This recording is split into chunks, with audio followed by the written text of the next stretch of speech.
going on? I was too busy burning my eyes out looking at OpenSea. It's your boy Blockchain Bets, and in today's video I'm going to be talking about the speculation of a return to the pixelated play-to-earn, play-to-stake NFT meta. Everything I'm saying in this video is just a speculation on my behalf, but I'm going to provide intense evidence as to why I believe this meta is going to be returning to the NFT market. Guys, I'm not a financial advisor, so if you lose money, jackass, it's on you. I'm really just trying to provide you guys with amazing opportunities. That's all what the NFT space is about, along with Web3. Trust me, I'm not Jesus Christ. I'm not a medium. Bottom line, I can be wrong too. I just try to give you guys the best information based on my input, based on my observations. I know you guys are trying to make some ETH. I want to make some ETH. Let's see if we can make some plays. The idea for this thesis came from Space Game Marines and Aliens, and pretty much it just snowballed into me looking into almost every other type of play-to-earn collection. Space Game is just a pretty much play-to-earn staking game that consists of Marines and Aliens. Marines are the ones that accumulate their token ore. Aliens just take 20% of that accumulated ore whenever a person just tries to withdraw or claim their ores from the game. The collection is 6.9k items. The floor price is around 0.11, topped at 0.14. Their staking goes live tomorrow. It was supposed to go live yesterday, but they just want to make sure everything's perfected. 6,969 items in the collection. If we go to buy now, we will see that there are 446 items up for sale right now at this given point in time. What I noticed was 2 days ago, there was actually about 300 Marines/Aliens available on the marketplace. Bottom line, there's a very low percentage of NFTs in this collection on OpenSea, on the secondary market, and the psychology of that, in my opinion, is okay, a majority of these people are just holding their aliens because they want to stake them and obviously make some money. I took a look at Cool Monkey's Genesis and I realized something. Cool Monkey's Genesis was pretty much around the same floor price of what Space Games is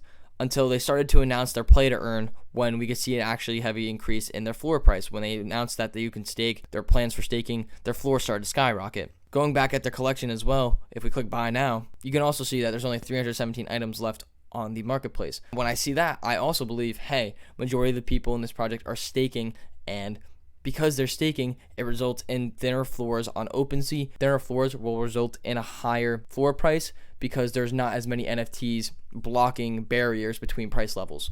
After comparing Space Games to Cool Monkey's Genesis, I was like, okay, hey, you know what? I might be onto something here. In my theory, we are hopefully going to see a similar price action that happened with Cool Monkey's Genesis. So majority of the people are going to start staking their NFTs on their play-to-earn site. FOMO is going to set in, emotions are going to take over, and more people are going to want to accumulate more ore, more of their token, and from that are going to FOMO in on the secondary market and hopefully start buying up more Marines, more Aliens, ultimately resulting in the floor shooting up. Now, to bring us way back to play-to-earn staking mechanics, I went back to the very first blue chip that I knew that implemented any type of mechanic similar to what we're seeing now, and that is CyberKongz. Although the entire collection does not generate their token, I think it's Banana, they do have a small limited Genesis within this collection that does produce that token. If you do own one of those Genesis, you're actually earning a steady passive income, because unlike a lot of these play-to-earn staking games, their token will pump to a certain price and majority of people will withdraw profits from that project. So I took a look back at CyberKongz and I realized that CyberKongz over time has always held a steady floor. It's a pixelated NFT project. Now, the whole entire project is not a play-to-earn staking, but they do have a small percentage of a play-to-earn staking mechanic within their collection. After seeing some more of these play-to-earns pop up in the NFT space, I decided to really dive into what projects are going to hold a true potential for this play-to-earn staking mechanic. Because like I just said, a lot of these projects, you'll jump in, their token will pump to a certain price, and majority of people will withdraw that coin, that token. There's not a very long incentive to hold. What other projects in this space can follow a similar mechanic, similar standard to CyberKongz?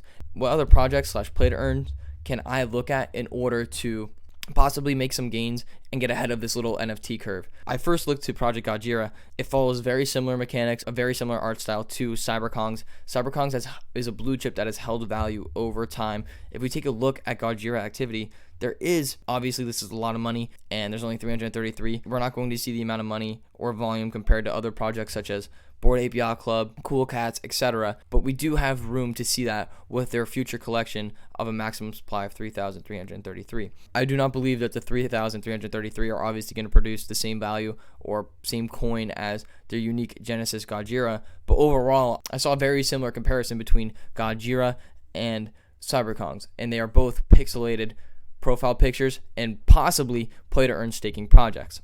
If Cyberkongs is going to hold a steady value, Space Game might blow up depending on how their staking goes, depending on how the market, the media reacts to Space Game's staking mechanics. Besides Godzilla, what other projects can I look into that possibly have the same theme? This is what brought me to Zooverse. Zooverse is similar to Godzilla, 444 Genesis Zooverse animals running around. I believe that they do have a future drop coming up of more than 444. 444 are just their Genesis. Although it's not holding a supreme floor of 19 Ethereum like Godzilla, we can still see a 1.78 ETH floor. If we take a look at their activity, they're not seeing the same exact volume price action as other projects. When you have limited Genesis items, you're not going to see the most insane price action, but we could see that this project was sitting at 1 ETH at one point in time, shot up to 3.27, and is slowly coming back down. I believe Zooverse will be coming out with another drop. After looking at Cyberkongs, after looking at Godzilla, and then stumbling across Zooverse, I realized to myself, one, there's a niche and a want and a need for pixelated artwork in this space. I purely believe that is just due to the nostalgia within the market, because I believe most of the market is around my age, pretty much anywhere from 14 years old to like 25, 28. I'm 21, but the point is a majority of people in this space saw what video games were back in 2000 and what they are now. And a lot of people started with Pokemon, old Game Boy games, DS games that had a pixelated theme to them. I can possibly see another pixelated meta popping back off in the NFT space. Although some of these price ranges are a little bit outrageous, I believe that maybe once these projects do release their sub-collections, their next generations, whatever it may be, and we actually do see more people being able to join these projects solely due to the larger supply, I really believe we're going to see a snowball effect of the pixelated play-to-earn, staking, or just pixelated projects in general.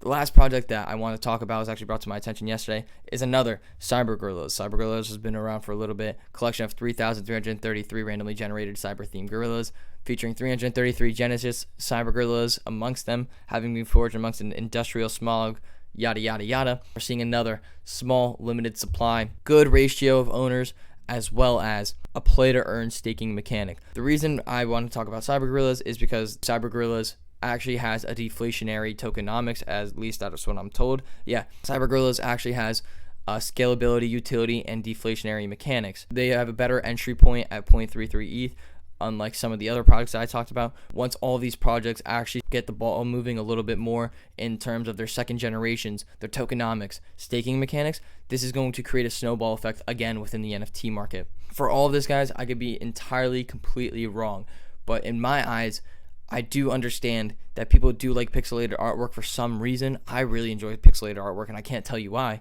I really believe that we're going to see, again, another round of play-to-earn staking mechanic within the NFT space. I could be totally wrong, but just based on a couple of these projects that I stumbled across, I do see that as a possibility within this next NFT meta within the NFT space. The thing about the NFT space is it just takes one project to pop off, and then a narrative essentially just builds off of that one project. Whether this narrative might start with Space Game that I talked about, Project Godzilla, Zooverse, or even Cyber Gorillas. We will have to see if my thesis is even right in the first place. But based on all those projects, I possibly see a new meta, a new NFT narrative being established on OpenSea in Web3, and that is a pixelated, possibly play-to-earn staking mechanic narrative. I said narrative a lot in this video. This is just my thoughts looking at the market right now, because what you'll realize is profile pictures are for identity. I do enjoy profile picture projects, don't get me wrong. I'm not bashing on them in the absolute slightest, but like I said earlier, it just takes one project to pop off, and then it's just pretty much a snowball effect from there. So we will have to see if my thesis is right. Hopefully I am, hopefully I'm not, but either way, it's really good just to have these constructive thoughts and ideas of what's yet to come in this space, because if you can pick up those themes, pick up some trends, and see it pop off, that's also a place where you are going to see the most gains and make the most amount of money. I hope you guys enjoyed my argument onto why I believe pixelated projects are going to make a comeback within this space. I could be totally wrong. Like I said, I think it's just really cool to have these ideas, bounce these ideas off of others in the community. Let me know in the comments what you guys think. Do you guys think I'm right? Do you think we could possibly see another narrative of play-to-earn staking mechanics along with pixelated artwork taking over in hand with this? If you guys please enjoyed this video, leave a like, hit that sub button, turn notifications on. Let me know what you guys are hang up on OpenSea. We'll see what happens. I hope you guys are enjoying your day, night, wherever you guys are in the world. Don't have paper hands. Always have diamond hands. Do your own research. I'm not a financial advisor. I'll catch you guys on Twitter. Have a good one. See you in the next one. Peace.